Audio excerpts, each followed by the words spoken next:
విషయంలో కూడా చాలా జాగ్రత్తలు పాటించాలి. ఇవి పాటించాలి లాక్డౌన్ పీరియడ్లో, లాక్డౌన్ తర్వాత కూడా ఇవి కంపల్సరీ పాటించాలి.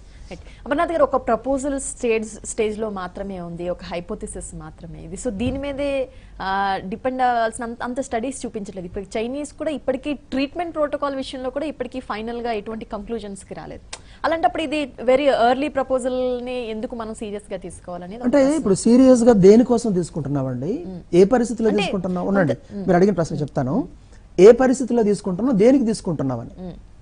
ఇక్కడ ఈ కోవిడ్-19 కి సంబంధించి అవగాహన లేకుండా ఎక్కువ మంది, బహుశా దీని వెనకాల ఇంకేదైనా వ్యాక్సిన్ కంపెనీ లాంటి వాళ్ళు ఒక స్థాయిలో ఉండడం వల్ల లేనిపోని విషయాలు ప్రచారం అవుతున్నాయి. ఉదాహరణకి మార్టాలిటీ రేటు, మరణాలు ఎంత అని లెక్క ఎలా కడతారండి?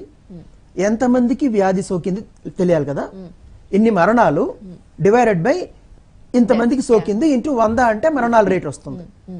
అసలు ఈ కరోనా వ్యాధి ఎంతమందికి సోకిందో తెలిసే అవకాశమే లేదు. ఎందుకంటే 40% మందికి అన్ యావరేజ్ ఏసిమ్టోమాటిక్, అంటే వాళ్ళకి సిమ్టమ్స్ కనబడవు. సిమ్టమ్స్ లేనివాడు ఎలాగో బయటకు రాడు. అందులో ఇప్పుడు ఎలాంటి పరిస్థితి ఉంది, అమ్మో వెళ్తే క్వారంటైన్ చేసేస్తారు అని అలాంటి వాళ్ళు ఎక్కువ మంది బయటకు రారు. మరో 40% మంది దాకా మైల్డ్ సిమ్టమ్స్ ఉంటే బయటకు రారు. అంటే మన భారతదేశంలో డౌట్ ఉన్న చోట వాళ్ళు తీసుకొస్తున్నారు కానీ అలా చేయకపోతాయి. అంటే మనం కనిపెట్టిన కేసులు, డిటెక్ట్ చేసిన కేసుల్లో ఎన్ని మరణాలు లెక్కబడుతున్నాం? 100 ఉన్నాయనుకోండి ఒక సమాజంలో. ఇప్పుడు సౌత్ కొరియా లాంటి సమాజంలో అక్కడ టెస్టింగ్లు ఉధృతంగా జరుగుతున్నాయి. ఉధృతంగా జరుగుతున్న 100కు 100% డిటెక్షన్ ఉంటుందని నేను అనుకోవట్లేదండి. బహుశా కేసు సోకిన వారిలో 50-60% డిటెక్ట్ అవుతుంది. ఇండియా లాంటి చోట్ల 10% ఉండొచ్చు, లేదా ఇండోనేషియాలో అయితే నా ఉద్దేశంలో 2% కూడా ఉండదు. కాబట్టి ఈ మరణాల రేటు 5-6% చూపించడం బోగస్ అండి. అది 0.5 లేదా అంతకంటే తక్కువ ఉంటుంది. ఎందుకు చెప్తున్నామంటే ఇది ప్రజల్లో భరోసా కల్పించడం కోసం. ఇప్పుడు ఎలాగో సోషల్ డిస్టెన్సింగ్, ఇందాక డాక్టర్ గారు చెప్పిన ఇవన్నీ పాటించాల్సిందే, దీనికి ఏమీ సందేహం లేదు. కానీ ఇంట్లో కూర్చుని అయ్యో అయ్యో అని చెప్పి భయాందోళనలకు గురైతే ఇమ్యూనిటీ దెబ్బతింటుందండి. ఇవాళ మనకి 2 తెలుగు రాష్ట్రాల్లో ఎవరో కొంతమంది ఆకతాయిలు రోడ్లపైకి వెళ్తున్నారు, వాళ్ళని ఎలాగో పోలీసు డీల్ చేస్తారు. మిగతా వాళ్ళు ఇళ్లకు పరిమితం అయిపోతున్నారు. ప్రభుత్వం చేసిన చాలా మంచి నిర్ణయం లాక్డౌన్. కానీ ఇళ్లలో కూర్చుని భయాందోళనలు గురి కావడం వల్ల వాళ్ళ ఇమ్యూనిటీ పవర్ దెబ్బతింటుంది. వాళ్ళకి చెప్పడం కోసం నాలాంటి వారు చూడండి ఇది కరోనాకు సంబంధించింది. ఇందాక విజయవాడ డాక్టర్ గారు ఒక మాట అన్నారు, అదేంటంటే టెస్ట్ చేయలేదు కాబట్టి మనకు తెలియదని. ఇప్పుడు ఇవన్నీ అసలు కరోనా గురించి మనం ఎందుకు, కోవిడ్-19 గురించి ఎందుకు మాట్లాడుతున్నామండి? దానివల్ల మరణాలు సంభవిస్తాయని కదా. ఒక వ్యక్తికి సోకింది, సోకడానికి మరణానికి మధ్య ఎన్ని రోజులు తేడా ఉంటుందండి? 5 రోజులు, 12 రోజులు, ఎక్కువ అంటే 15 రోజులు కదా. ఎక్స్ట్రీమ్ కేసెస్ లో 24 days ఉండొచ్చు. పరిస్థితి సీరియస్ అయిపోతుంది కదా. ఇప్పుడు నేను ఇందాక చెప్పినట్టుగా ఇండోనేషియాలో మరణాలు 290, ఇండోనేషియాలో కేసులు తక్కువ డిటెక్ట్ అవుతున్నాయి నేనే చెప్తున్నాను. ఈ 209 కనీసం 15 రోజుల క్రితం స్థితి కదా. అంటే 15 రోజుల తర్వాత సోకిన వాళ్ళు ఇంకా మరణిస్తారు అనుకున్నా, ఈ 209 మరణాలు అమెరికాలో 15 రోజుల క్రితం మరణాలతో పోల్చొచ్చు కదా, స్పెయిన్ తో పోల్చొచ్చుగా, ఇటలీతో పోల్చొచ్చుగా. మరి ఎక్కడ పోలిక కనపడదే? అలాగంటే కాంప్లిసెంట్ గా ఉండమని కాదండి, నిర్లిప్తత కాదండి. అరే మనకి వాళ్ళ స్థాయిలో భయం లేదు. మీరు డాక్టర్లు చెప్పింది, ప్రభుత్వం చెప్పింది తప్పనిసరిగా పాటించండి, ఇంట్లోనే ఉండండి, భద్రంగా ఉండండి, అన్ని సూచనలు పాటించండి, కానీ ఆదుర్ద అక్కర్లేదు, కాషన్ అవసరం అని నేను చెప్తున్నాను. గుడ్ చంద్రశేఖర్ గారు, సో ఒక ప్లాట్యూ స్టేజ్ కి వచ్చేసింది ఇప్పటికే ఇండియాలో అనేది డాక్టర్ గారు విష్ణురావు గారు చెప్తున్నారు. మీకేమనిపిస్తోంది? నిజంగా అటువంటి స్టేజ్ నెక్స్ట్ స్టేజ్ లో అంటే బహుశా ఒక వారం తర్వాత కర్వ్ డౌన్ అయ్యే అవకాశాలు కనిపిస్తున్నాయి అనుకుంటున్నారా పూర్తి స్థాయిలో? అంటే ఎట్ ప్రజెంట్ ప్లాటూ స్టేజ్కి వస్తుంది అనుకుంటున్నాను అండి. కానీ at the same time there are few things that were of concern. ఒకే థింగ్ ఏంటంటే ఇప్పుడు I totally agree with doctor Vishnu Rao గారు, హై రిస్క్ వాళ్ళని టెస్ట్ చేయాలి అనేది దట్స్ అబ్సల్యూట్లీ రైట్. కానీ దాంట్లో ఒక ఇంపార్టెంట్ థింగ్ ఏంటంటే ఆ హై రిస్క్ క్లస్టర్తో పాటు testing physicians and nurses that would be very reasonable thing to do. ఎందుకంటే వాళ్ళకి కనుక మనం టెస్ట్ చేస్తే వాళ్ళకి పాజిటివ్ వచ్చింది అనుకోండి, they will be on quarantine for 2 weeks. But after removing the lockdown remove చేసిన టైంకి వాళ్ళకి అనేది they will be having the immunity. So they would be the right persons to help take care of patients with the corona infection, even if there is a sudden influx of lot of patients after removing lockdown. వాళ్ళు అనేది చాలా helpful అవుతారు. So నేను testing physicians and nurses అనేది one of the best thing to do అండి.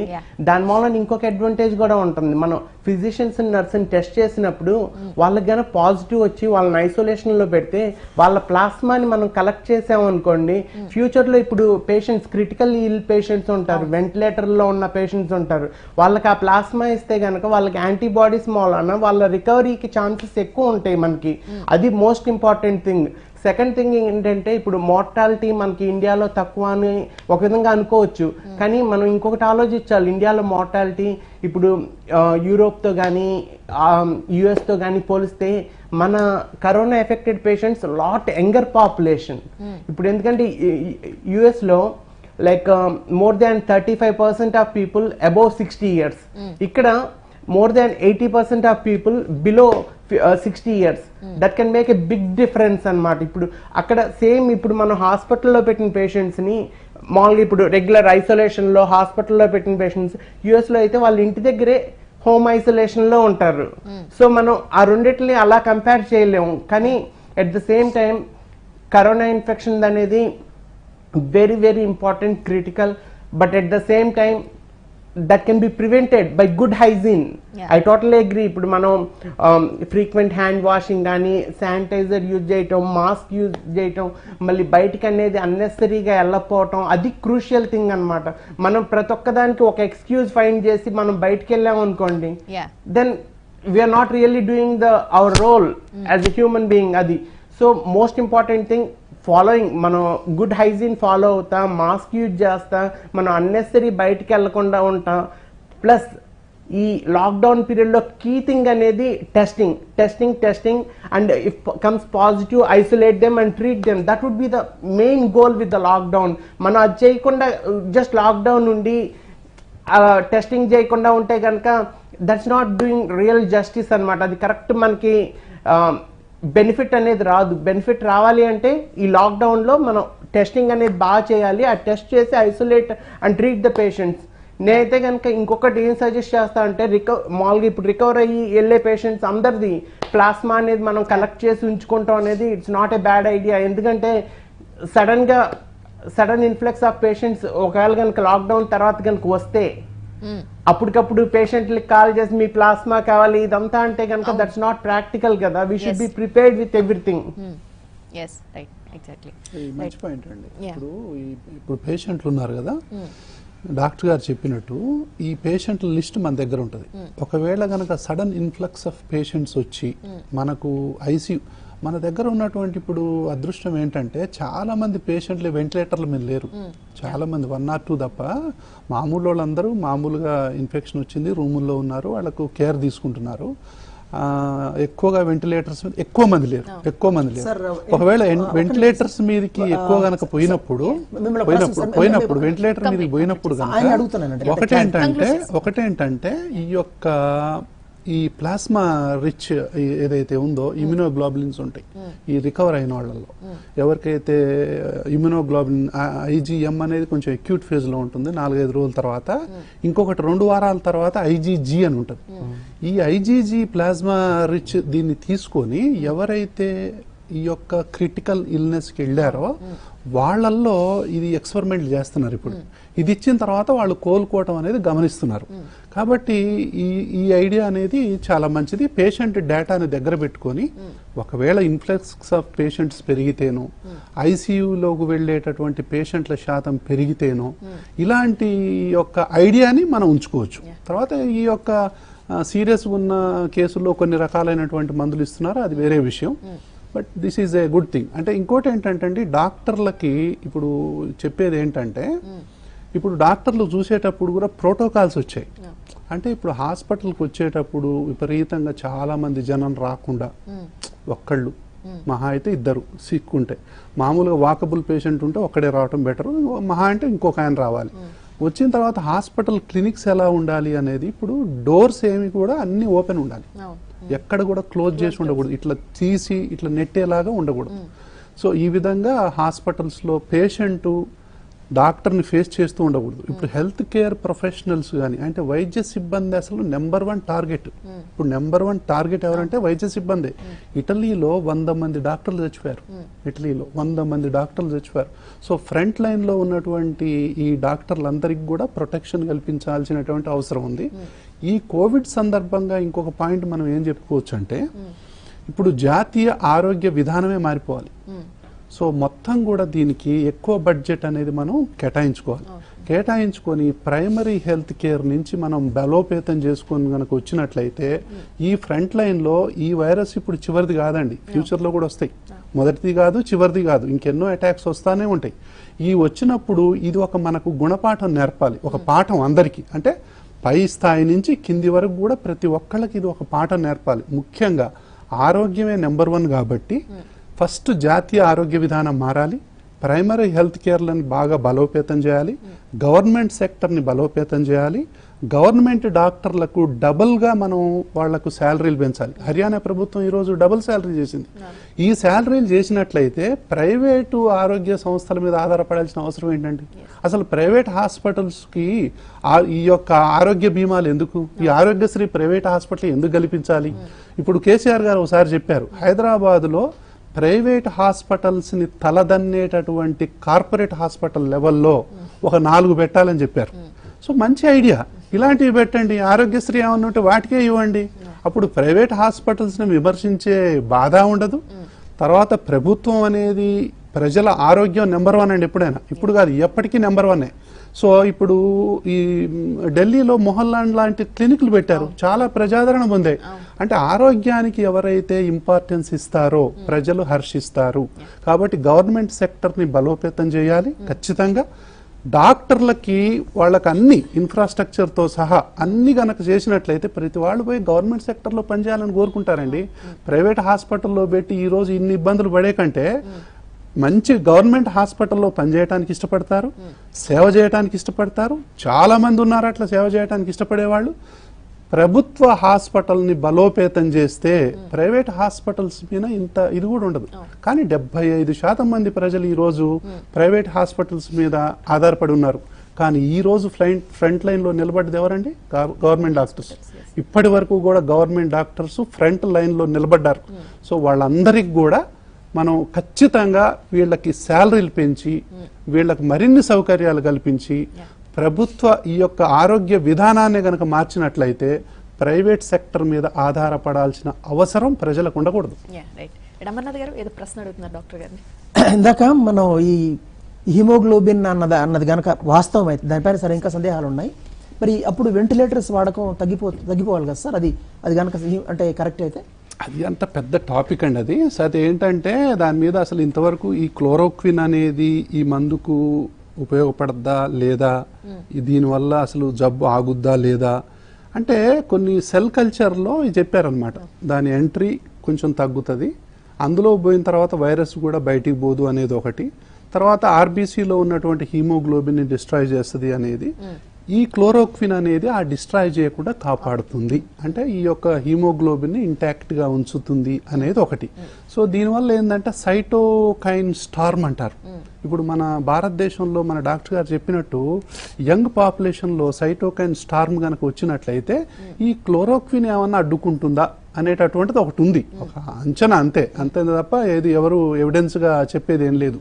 తర్వాత adult పాపులేషన్లో ముఖ్యంగా involve అయ్యి వాళ్ళు ఎందుకు దీనికి బాధితులు అవుతున్నారు అంటే ఇమ్యూన్ సిస్టమ్ అనేది వాళ్ళకు తక్కువగా ఉండటం వల్ల, because of so many comorbidities, more than 60 years. కాబట్టి ఈ సందర్భంగా నేను చెప్పేది ఏంటంటే మన దేశంలో ఇన్ఫ్లుయెన్జా వ్యాక్సిన్ కానివ్వండి, న్యూమోకోకల్ వ్యాక్సిన్ కానివ్వండి, మనం గనక అసలు నేషనల్ పాలసీలో చేర్చినట్లయితే చాలా మందికి న్యూమోనియాలు రావటం అనేది ఆగిపోద్ది. ఏ వైరస్ వచ్చినా మనం ఏమనుకుంటున్నాం అండి, కోవిడ్ వచ్చింది కాబట్టి ఇప్పుడు అనుకుంటున్నాం, కానీ ఏ వైరస్ అయినా కూడా మనం రెస్పిరేటరీ సిస్టంలో ఎంటర్ అయినప్పుడు న్యూమోనియాకు దారి తీసే అవకాశాలు ఉంటాయి. సో దానికి ఇన్ఫ్లుయెన్జా వ్యాక్సిన్ అనేది పనిచేస్తూ ఉంటుంది. ఈ వైరస్ అనేది ఎక్కువ రోజులు అక్కడ ఉండటం వల్ల సెకండరీ ఇన్ఫెక్షన్ వస్తుంది, న్యూమోనియా అని చెప్పి. సెకండరీ ఇన్ఫెక్షన్, బ్యాక్టీరియల్ ఇన్ఫెక్షన్ వచ్చేదాన్ని అడ్డుకునేది న్యూమోకోకల్ వ్యాక్సిన్. ఈ వ్యాక్సిన్లు గనక మనం 2 వ్యాక్సిన్లు మన దేశంలో ఉన్నటువంటి పెద్దవాళ్ళందరికి గనక మనం మోర్ దాన్ 50 years వేయగలిగితే క్రిటికల్ కేర్లో కేసుల సంఖ్య సగానికి సగం తగ్గిపోద్ది దేశంలో. కాబట్టి ఇవన్నీ ఇట్లాంటి ఈ యొక్క సడన్ అటాక్స్ వచ్చినప్పుడు కూడా ఈ ఇమ్యూనిటీ అనేది ప్రజల్ని కాపాడు. రైట్ అమర్నాథ్ గారు, ఫైనల్ గా కేసెస్ లెవెల్స్ కానీ మిగతా అన్ని అబ్జర్వ్ చేస్తున్నట్టు ఏమనిపిస్తుంది? నిజంగా ప్లాట్యూ సిచ్యువేషన్ కి వచ్చేసాం అనిపిస్తుందా? ఒకవేళ ఇప్పుడు బహుశా ఢిల్లీ మర్కత్ సమావేశాలు కనుక లేకుండా ఉంటే ఇప్పటికీ తెలంగాణ లాగా అనేక రాష్ట్రాలు అది జీరో స్థితికి వచ్చి ఉండేదండి. బహుశా మహారాష్ట్ర, ముంబై, పూణే అలాంటి నగరాలు కొంచెం మినహాయింపు ఉండేది. కానీ అది కొద్దిగా కాంప్లికేట్ చేసింది. ఇప్పుడు నా ఉద్దేశంలో తప్పనిసరిగా మరో 10 రోజులకి, ఎందుకంటే ఇప్పుడు సోకిన వాడు ఎలాగో బయటకు రాక తప్పదు, లేదా వాడికి అసలు ఆ సింటమ్స్ లేకపోతే 20 రోజుల్లో వాడి ఇంపాక్ట్ కూడా పోతుంది. కాబట్టి 90% అయిపోతుందండి. నేను ఇక్కడ చెప్పదొచ్చింది ఏంటంటే, డాక్టర్లకి వందనం, మందులు అవసరం, వ్యాక్సిన్లు అవసరం. అంతకంటే ముందు మన పిల్లల్ని మనం ఎలా ఉండాలంటే, ఇప్పుడు కాదులేండి, ఇప్పుడు మట్టిలో ఆడిపించలేము, అంటే మామూలు సందర్భాల్లో పిల్లలు కనుక మట్టిలో ఆడుకోవాలి. వ్యాధి నిరోధక శక్తిని సహజంగా పెంపొందించుకోవాలండి. తర్వాత దశలో డాక్టర్లు, ఆసుపత్రులు, వ్యాక్సిన్లు వస్తాయి. మంచి ఆహారం ఇవ్వడం, ప్రోటీన్ ఫుడ్ ఇవ్వడం, ఎండ తగిలేలా అందరూ వ్యవహరించడం, వ్యాయామం చేయడం. ఇందాక నేను థాయిలాండ్ గురించి చెప్పానండి.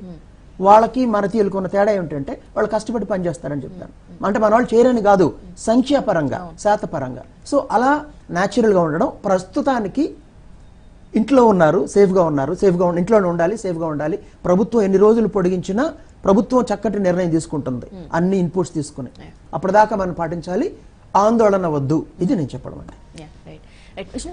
ఇప్పుడు ఒక ప్రధానంగా ఇది డైరెక్ట్ గా రెస్పిరేటరీ సిస్టమ్ ని అటాక్ చేస్తుందా, బ్లడ్ లో ఉన్న ఐరన్ ని అటాక్ చేస్తుందా అనే అంశంలో కూడా ఒక క్లారిటీ రాలేదనుకోవాలి. నిజంగా అది స్టడీ చేయడం కూడా అంత పెద్ద విషయమా? ఇప్పటికీ చైనీస్ యూనివర్సిటీస్ ఎందుకు కంక్లూజన్ కి రాలేకపోతుంది? లేదండి, అంటే ఇప్పుడు ఇది రెస్పిరేటరీ వైరస్ అని చెప్పి ఇదే కాదు కదా, ఇది కరోనా వైరస్ సిరీస్ లో ఇది 7th వైరస్. ఇది 7th వైరస్ మనకి వచ్చినటువంటి వాటిల్లో. ఇది ఆల్రెడీ మనకు సార్స్ అని చెప్పి 2003లో వచ్చింది, ఒకటి 2012లో వచ్చింది. ఇవన్నీ కూడా severe acute respiratory infection syndromes ఇవన్నీ కూడా. సో ఇవి కూడా మెయిన్గా ఇది రెస్పిరేటరీ వైరస్, మెయిన్గా రెస్పిరేటరీ వైరస్. ఈ వైరస్ వల్ల ఏమవుద్దంటే, ఈ హైపాక్సియాతోని కిడ్నీలు దెబ్బతింటాయి, తర్వాత హార్ట్ కూడా కార్డియోమయోపతి అంటారు. సో ఈ వైరస్ డైరెక్ట్గా పోయి గుండె మీద పనిచేసి కార్డియోమయోపతికి దారితీస్తుందా. తర్వాత ఈ హైపాక్సియాతోని అంటే మల్టీ ఆర్గాన్ డిస్ఫంక్షన్ సిండ్రోమ్ అంటాం. ఎప్పుడైతే లంగ్స్లో ఉన్నటువంటి ఈ యొక్క సెల్స్ మీద, సో ఈ టైప్ 2 సెల్స్ మీద ఈ యొక్క వైరస్ వెళ్ళిన తర్వాత ఈ లింఫోసైట్స్ అక్కడ ఉన్న ఇమ్యూన్ సెల్స్ మీద దాడి చేసి వాటిని నిర్వీర్యం చేస్తుంది. ఫస్ట్ నిర్వీర్యం చేసిన తర్వాత ఇన్ఫ్లమేటరీ సెల్స్ అన్ని వచ్చి దాని మీద ఫైట్ చేసేటప్పుడు సైటోకైన్స్ అనేది రిలీజ్ అవుతాయి. రిలీజ్ అయినప్పుడు అక్కడ ఇన్ఫ్లమేటరీ ఎగ్జుడేట్ అని చెప్పి ఒక చిక్కటి ద్రవం అనేది ఊరుతుంది. ఊరిన తర్వాత అవి ఆ అల్వియోలైలో అంటే ఆ గాలి తిత్తుల్లో ఈ యొక్క ఇది ఒక పొరగా పేరుకొని పోద్ది. ఈ పొరగా పేరుకొని పోయినప్పుడు మనం ఎప్పుడైతే గాలి తీసుకుంటామో ఈ గాలి జనరల్గా మనకు రక్తనాళాల్లోకి ఎంటర్ అవ్వాలి. అది ఎంటర్ అవ్వదు. ఆ ఎంటర్ ఎందుకు, ఇది ఒక అడ్డు పొరలాగా, నీటి పొరలాగా ఈ పొరలాగా ఉంటుంది. కాబట్టి ఈ తీసుకున్న గాలి అనేది అందులోకి ఎంటర్ అవ్వదు కాబట్టి మనం సపోర్ట్ ఇస్తాం దానికి, టెంపరరీగా వెంటిలేటరీ సపోర్ట్ కానీ. సో రకరకాల సపోర్ట్లు, ఇందులో చాలా రకాలైనటువంటి థియరీస్. ఒకటండి, ఈ వైరస్ ప్రపంచానికి కొత్తది. ఇప్పుడు డాక్టర్లకు కొత్తే, నాయకులకు కొత్తే, ప్రజలకు కొత్తే, అందరికీ కొత్తే. అయితే దీని మీద టెస్టులు, తర్వాత దీని మీద రీసెర్చ్లు అన్ని దేశాల్లో శరవేగంగా జరుగుతున్నాయి. మందులు కనుక్కోవడానికి ప్రయత్నాలు జరుగుతున్నాయి, వ్యాక్సిన్స్ కనుక్కోవడానికి ప్రయత్నాలు జరుగుతున్నాయి. సో ఈ యొక్క టైంలో మనం అవి వచ్చేదాకా మనం చాలా జాగ్రత్తలు పాటించాల్సినటువంటి అవసరం ఉంది. సో దాన్ని బట్టి ఏంటంటే, మనం ఆల్రెడీ అందరం ఇంకా మనకు కొంచెం కేసులు తగ్గిపోయినాయిలే అని చెప్పి మనం నింపాదిగా ఉండకూడదు. అలా పీక్ వస్తుందో అని చెప్పి భయాందోళనకు గురి కాకూడదు. అందుకనే ఇప్పుడు ప్రభుత్వాలన్నీ కూడా, కేంద్ర ప్రభుత్వం కానివ్వండి, రాష్ట్ర ప్రభుత్వాలు కానివ్వండి, మనకంటే ఎక్కువ ఇన్ఫర్మేషన్ వాళ్ళ దగ్గర ఉంటుంది. మనకంటే కూడా వాళ్ళ సోర్స్ ఆఫ్ ఇన్ఫర్మేషన్ అనేది సైంటిస్టుల దగ్గర నుంచి మొదలు పెడితే, డాక్టర్ల దగ్గర నుంచి మొదలు పెడితే అన్ని రకాలైనటువంటి ఇన్ఫర్మేషన్ అనేది జనరల్గా ప్రభుత్వాల దగ్గర ఉంటుంది. సో దాన్ని బట్టే జాగ్రత్తలు తీసుకుంటారని చెప్పి నేను అనుకుంటున్నాను. కాబట్టి ఈ లాక్డౌన్ పొడిగిస్తారా లేకపోతే అలాగే ఉంచుతారా, ప్లాట్యూ అనేది ఆల్రెడీ వచ్చేసిందా, ఇంకా పీక్ అనేది వచ్చిందా రాలేదా, మనం we have to wait and see. ICMR కూడా ఇంచుమించు అదే ఒక కంక్లూజన్ లా చెప్పింది. సో ఆ డేటా అంతా తీసుకునే వాళ్ళు మాట్లాడతారు కాబట్టి కొంత ధైర్యంగా ఉండొచ్చు. ఏమని చెప్పింది ICMR అంటే మాక్సిమం స్ప్రెడ్ అనేది లేదు, ఇక ఇది మాక్సిమం కేసెస్ అనేది ఇప్పుడు మనం అదే కాకుండా కూడా ఇప్పుడు మన రిపోర్ట్స్ కూడా చెప్తా ఉన్నాయిగా, కేరళలో కానివ్వండి తగ్గిపోయిన కేసులు. సో ఈ రోజు మనం ఆంధ్రప్రదేశ్లో నిన్న మొన్నటి దాకా చాలా ఎక్కువ ఉండే, మన తెలంగాణలో కూడా చాలా తక్కువైపోతున్నాయి. అంటే ఈ మర్కజ్ యొక్క ఇన్సిడెంట్ కనుక లేకపోయినట్లయితే దేశంలో దీనికి చాలా మంది ఏమంటారంటే ఇంకా ఎప్పుడో కంట్రోల్లోకి వచ్చేది, దీనివల్ల కొంచెం కేసుల సంఖ్య అనేది పెరగటం అనేది ఇది ఎవరు కావాలని చేసింది కానీ బట్ యాక్సిడెంటల్గా జరిగినటువంటి విషయం. దీనివల్ల కొన్ని కేసులు అంటే స్పర్ట్, ఆ గ్రోత్ స్పర్ట్ కేసుల్లో నెంబర్ ఆఫ్ కేసెస్ అనేవి పెరిగాయి. అయితే వాళ్ళని సమర్థవంతంగా కంటైన్ చేయటం వల్ల, ట్రేస్ చేసి ట్రాకింగ్ చేసి వాళ్లకు టెస్టులు చేసి హోమ్ క్వారంటైన్ చేసి సమర్థవంతంగా చేయటం వల్ల ఇప్పుడు ఫలితాలు ఏంటంటే ప్లాట్యూకి చేరుకొని మన రాష్ట్రంలో కూడా మెల్లమెల్లగా తగ్గుముఖం పడుతున్నాయని చెప్పి నేను అనుకుంటున్నాను. కాబట్టి లాక్డౌన్ తర్వాత, లాక్డౌన్ ఉన్నా లాక్డౌన్ లేకపోయినా ఒకటేనండి, రెస్పిరేటరీ హైజీన్ పాటించాల్సిందే. ఎవరు దగ్గినా అంటే ఏంటంటే ఇప్పుడు ఉమ్మటాన్ని కూడా తెలంగాణ ప్రభుత్వం బహిరంగంగా ఉమ్మటాన్ని కూడా నిషేధించింది. చాలా చాలా ఇంపార్టెంట్. ఇంకా రానున్న కాలంలో మనం మోస్ట్ సివిలైజ్డ్ అవ్వాల్సిందే. ఈ యొక్క కోవిడ్ నుంచి తెలుసుకునేటటువంటి అతి ముఖ్యమైన పాఠాల్లో ఏంటంటే ఎలా జీవించాలి, ఎలా ఉండాలి, ప్రకృతితో ఎలా మమేకం అవ్వాలి అనేటటువంటి అన్ని విషయాల్ని మనం నేర్చుకోవాలి. ఒక్క పాయింట్ అండి, జస్ట్ డాక్టర్స్ కానీ సైంటిఫిక్ కమ్యూనిటీ కానీ ఎంతసేపు ఇటలీ అమెరికా వైపు అది చూడాలి, పాఠాలు గ్రహించాలి. మరోవైపు ఆఫ్రికా దేశాలు, ఇందాక చెప్పిన ఇండోనేషియా, ఇది కూడా చూస్తే మనకు మంచి పాఠాలు ఇస్తాయి. రైట్ చంద్రశేఖర్ గారు, డాక్టర్ గారు, సో ఫైనల్ గా నిన్న ఈ రోజు తెలంగాణలో కేసెస్ అయితే పూర్తి స్థాయిలో తగ్గినాయి. ఎంత తగ్గుముఖం పట్టిన తర్వాత ఆ తర్వాత మనం ఎంతకాలం జాగ్రత్తగా ఉండాలి అంటే లాంగ్ రన్ లో 2-3 నెలలు జాగ్రత్తగా ఉండాల్సిన అనేది ఖచ్చితమైన అంశం. కానీ లాక్డౌన్ విషయంలో ఖచ్చితంగా ఒక మనం ఊపిరి పీల్చుకునే పరిస్థితి ఎప్పుడు వస్తుంది నిజంగా సగటు మనిషి? నేనైతే ఇంకో 2-3 వీక్స్ అయితే మనం వెరీ కేర్ఫుల్ ఉండాలండి. మామూలుగా ఇప్పుడు ఈ సోషల్ ఐసోలేషన్ కానీ, ఇప్పుడు మాస్క్ వియర్ చేయటం కానీ, లేదంటే ఇంటికి కన్ఫైన్ అయ్యి వెరీ నెసెసిటీ ఉంటే తప్పితే బయటకు వెళ్లకుండా ఉండటం అనేది చేయటం అనేది మోస్ట్ ఇంపార్టెంట్ అనుకుంటున్నాను నెక్స్ట్ 3 వీక్స్. అప్పుడు కనుక మనకి ఈ 3 వీక్స్ కనుక సేమ్ ఈ కౌంట్ అనేది తగ్గి నియర్ జీరోకి వస్తే కనుక then that means we're good. But Vishnu Rao గారు చెప్పినట్టు ఫ్యూ థింగ్స్ మనం రిమెంబర్ చేయాల్సింది ఏంటంటే life style modifications, that's the single most important thing moving forward అనమాట. మన హెల్దీ ఈటింగ్ హ్యాబిట్స్ కానీ, రెగ్యులర్ ఎక్సర్సైజ్ కానీ, లేదంటే సన్ ఎక్స్పోజర్ కానీ, అదనేది చాలా ఇంపార్టెంట్. మళ్ళీ అట్ ద సేమ్ టైం ఇప్పుడు ఎవరికన్నా కానీ దగ్గితే కనుక మామూలుగా అలా కాకుండా ఇలా వస్తే జస్ట్ ఇలా ఫోరామ్ కవర్ చేసుకుని అలా ఇచ్చేయటం అనేది ఒక హ్యాబిట్ లాగా అవ్వాలి. సెకండ్ థింగ్ అనేది గవర్నమెంట్ డాక్టర్స్ కి శాలరీస్ పెంచడం, దట్స్ బ్యూటిఫుల్ ఐడియా. అదనేది దాంతో పాటు ప్రివెంటివ్ హెల్త్ కేర్ అనేది మోస్ట్ ఇంపార్టెంట్ అండి. ఎందుకంటే ఇండియాలో preventive health care is lagging అనమాట. ఎందుకంటే ప్రివెంటివ్ హెల్త్ కేర్ లేకుండా ఎండింగ్ లో డిసీజ్ వచ్చినాక మనం ఎంత ట్రీట్ చేస్తాం, దట్స్ నాట్ ద వే. దానికన్నా మనం ప్రివెంటివ్ కేర్ గుడ్ గా ఉంటే గనక డిసీజ్ నే మనం ప్రివెంట్ చేయగలం. అది మోస్ట్ ఇంపార్టెంట్ థింగ్ అనమాట. ఏంటంటే అండి ఇక్కడ ఇంకోటి చెప్పాలి, సోషల్ ప్రివెంటివ్ మెడిసిన్ అని ఒక సబ్జెక్ట్ ఉంటుంది మెడిసిన్లో. అసలు సోషల్ ప్రివెంటివ్ మెడిసిన్ సంబంధించిన వాళ్ళు వచ్చి ఎక్కువగా మాట్లాడాలి నా దృష్టిలో. ఇప్పుడు స్టూడియోలకు కానివ్వండి, ఇలాంటి ఎపిడమియాలజీకి సంబంధించి వాళ్లకు ప్రివెన్షన్ గురించి వాళ్లకు పెద్ద సబ్జెక్ట్ ఉంటుంది. ఆ ప్రొఫెసర్స్ కానీ, అసిస్టెంట్ ప్రొఫెసర్స్ కానీ, వాళ్ళు ప్రైమరీ హెల్త్ కేర్స్లో వాళ్ళు మన డాక్టర్ గారు చెప్పినట్టు ప్రివెంటివ్ హెల్త్ కేర్ అంటే మేము చదువుకునేటప్పుడు దాదాపు ఒక స్వాతంత్రం వచ్చిన తర్వాత ఒక 100 కమిటీలు వేసి ఉంటుంది ప్రభుత్వం, స్వాతంత్రం రాక ముందు కూడా. అంటే ఈ దేశంలో ప్రైమరీ హెల్త్ కేర్కు తీసుకోవాల్సిన జాగ్రత్తలు ఏంటి, అందరూ కూడా ప్రైమరీ హెల్త్ కేర్స్ని బలోపేతం చేయాలి, అక్కడ ప్రివెంటివ్ మెజర్స్ ఉండాలి. సో ఇలాంటివి అన్నీ చెప్పారు. అంతే తప్ప మనం టెర్షరీ హాస్పిటల్స్ పెంచుకుంటూ పోవటం, క్రిటికల్ కేర్ యూనిట్లు పెంచుకుంటూ పోవటం అనేది నిజమైనటువంటి ఆరోగ్యానికి గుర్తు కాదు. క్రిటికల్ కేర్ పెంచుతున్నాము అంటే, క్రిటికల్ కేర్ బెడ్స్ మనం పెంచుతున్నాం అంటే ఇన్ జనరల్, అంటే ఇలాంటి సందర్భంలో కాకుండా క్రిటికల్ కేర్ మనం పెంచుకుంటూ పోతున్నాం అంటే ప్రైమరీ కేర్ని మనం నెగ్లెక్ట్ చేస్తున్నాం అని అర్థం. ప్రైమరీ కేర్ బలంగా ఉన్నప్పుడు, సెకండరీ లెవెల్ కేర్ బలంగా ఉన్నప్పుడు, ఇప్పుడు సెకండరీ లెవెల్ కేర్ ఎక్కడ ఉంటుందండి? తాలూకాల్లో, జిల్లాల్లో ఉంటుంది.